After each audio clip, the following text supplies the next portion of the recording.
Welcome to this YouTube channel. आज की video एक बहुत ही इंपॉर्टेंट टॉपिक पे होने वाली है। ये एक कंसेप्चुअल वीडियो है। इसमें मैं आपको एक कंसेप्ट को क्लियर करने की कोशिश करूंगा, जो कि है एलिमिनेशन मेथड।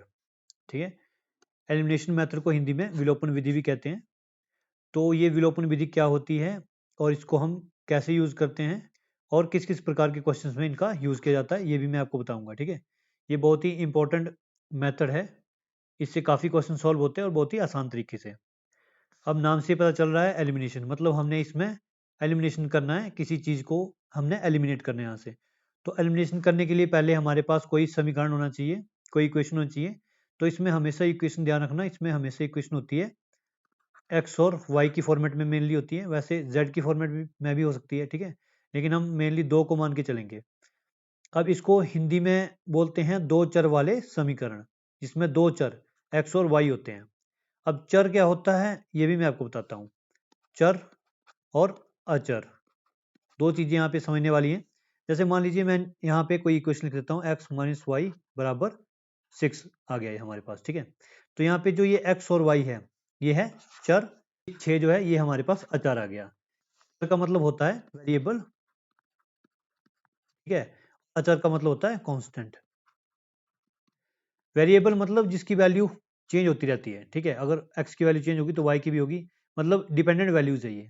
जबकि कांस्टेंट का मतलब क्या हुआ कि ये वैल्यू 6 ही रहेगी, बेशक ये कुछ भी हो जाए, लेकिन ये वैल्यू कभी चेंज नहीं होगी। तो यही इसका मतलब है। तो मेनली हमें इसको समझना होता है पहले।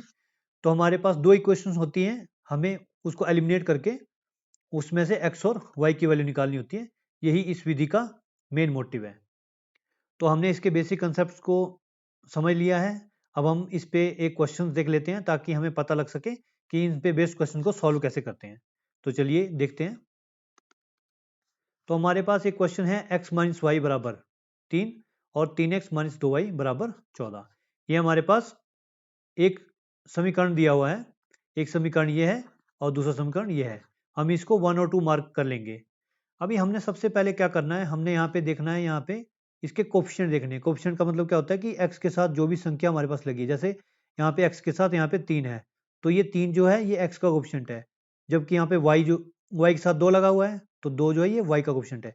यहाँ पे कुछ नहीं लगा हुआ है, इसके मतलब यहाँ पे एक एक हम मान के चलेंगे। ठीक है, तो इन इक्वेशन को लिख लेते हैं। x माइनस वाई बराबर 3 और 3x माइनस 2y बराबर 14। अब देखो हमने इसमें मेनली क्या करना होता है, हमने इसमें किसी भी एक कोफिशिएंट को बराबर बनाना होता है। या तो x वाले को बना दो या तो y वाले को बना दो, उसमें से फिर सब्ट्रैक्ट कर दो। उसके बाद हमारी इक्वेशन क्या आ जाएगी, एक वेरिएबल में। तो हमने मेनली एक ही वेरिएबल में इक्वेशन लानी होती है। तो हम क्या करेंगे, अभी यहाँ पे 2y है, तो ऊपर वाली इक्वेशन को सीधा 2 से मल्टीप्लाई कर दो, इस पूरी इक्वेशन को। ऐसा नहीं कि इसी को करना है, पूरी इक्वेशन को 2 से मल्टीप्लाई करना है। जब पूरी इक्वेशन को 2 से मल्टीप्लाई करेंगे तो इक्वेशन क्या बनेगी, 2x माइनस 2y बराबर 6।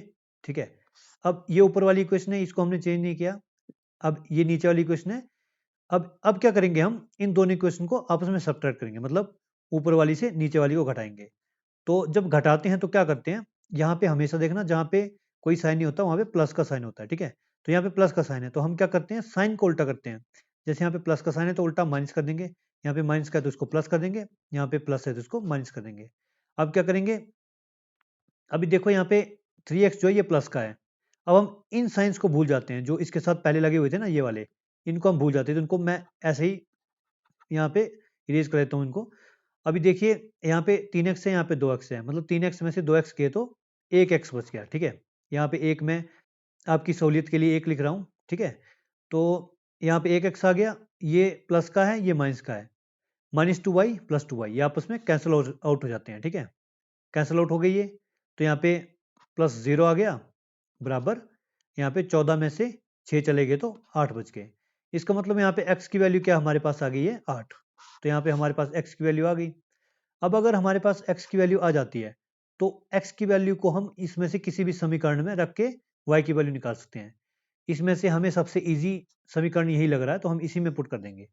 x माइनस वाई बराबर 3 है, x की वैल्यू 8 है, 8 माइनस वाई बराबर 3 आ गया। और यहाँ पे देखो ये प्लस का ये इस साइड जाएगा माइनस का हो जाएगा, तो माइनस वाई बराबर 3 माइनस 8, मतलब माइनस का 5 आ गया। माइनस वाई बराबर -5, माइनस माइनस कैंसिल हो गए तो वाई क्या आ गया 5 हमारे पास। तो अब देखो यहाँ पे कितनी आसानी से यहाँ पे एक्स और वाई की वैल्यूज हमारे पास आ चुकी हैं। तो इसी प्रकार से हमने क्वेश्चन को सॉल्व करना होता है एलिमिनेशन मेथड से, जिसको हिंदी में विलोपन विधि भी कहा जाता है। ये विधि हर जगह यूज होती है जहां पे भी दो चर वाले हमारे पास समीकरण होते हैं और दो इक्वेशन होती है। अगर दो से ज्यादा इक्वेशन होंगी तो वेरिएबल भी कहीं दो से ज्यादा होते हैं। जैसे मान लीजिए यहाँ पे अगर तीन इक्वेशन आ जाती है तो तीन इक्वेशन को भी हम इसे सॉल्व कर सकते हैं। अगर तीन वेरिएबल में इक्वेशन आती है जैसे एक्स वाई और यहाँ पे जेड भी है एक वेरिएबल, तो यहाँ पे हमें मिनिमम तीन इक्वेशन की जरूरत होती है। और एक और इम्पोर्टेंट बात है कि अगर हमें ये इसकी एक्स और वाई की वैल्यू निकालनी है ना, तो हमारे पास मिनिमम दो इक्वेशन होनी चाहिए दो वेरिएबल वाले क्वेश्चंस को सॉल्व करने के लिए, ठीक है। और तीन वेरिएबल वालों के लिए मिनिमम तीन इक्वेशंस होनी चाहिए। तो ये कुछ इस पर बेस्ड सवाल था।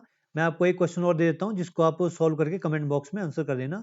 अपने हिसाब से मैं एक लिख दूंगा, लिख देते हैं एक्स प्लस 4y बराबर 6 और यहाँ पे लिख देते हैं 3x माइनस 8y बराबर 7। तो इसका भी आंसर आसानी से आ जाएगा। तो इसको आपने कमेंट बॉक्स में सॉल्व करके आंसर दे देना है, ठीक है। दोस्तों आज की वीडियो में इतना ही था। मैं आशा करता हूं कि आपको ये वीडियो अच्छी लगी है। अगर अच्छी लगी है तो अपने दोस्तों के साथ शेयर कीजिए और साथ ही इस वीडियो को लाइक भी कर दीजिए और ऐसी ही बेहतरीन वीडियोस को देखने के लिए इस चैनल को सब्सक्राइब भी कर लीजिए। मिलते हैं एक और नई वीडियो में, तब तक के लिए धन्यवाद। जय हिंद, वंदे मातरम।